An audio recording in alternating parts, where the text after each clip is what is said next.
नाहक किसी की तरफदारी हमें नहीं करनी चाहिए। आज अगर हम अपने मुआशरे को देखें ना, तो घर से लेकर पूरे मुआशरे तक ये चीज बहुत ज्यादा फैली हुई है।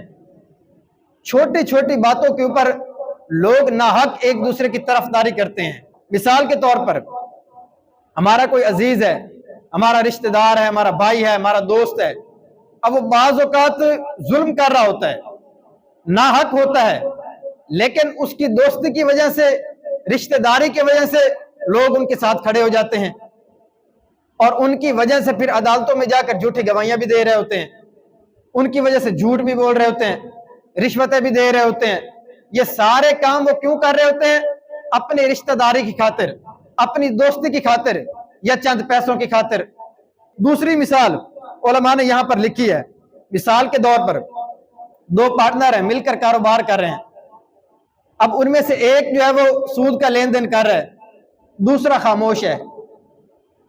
वो कारोबार के अंदर हिस्सेदार है लेकिन बोल नहीं रहा। वजह क्या है कि यार मैं अगर इसको बात करूंगा तो मेरा कारोबार खराब हो जाएगा, हमारी शराकतदारी खराब हो जाएगी, हमारी पार्टनरशिप खराब हो जाएगी, वो मुझसे कारोबार खत्म कर लेगा, पैसे आना बंद हो जाएंगे।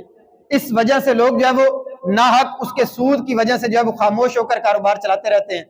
फिर आगे इसकी मिसाल देखें, हमारे घरों के अंदर हम अगर इसको देखें, हमारे बच्चे मोहल्ले के अंदर किसी के साथ लड़ के आ गए।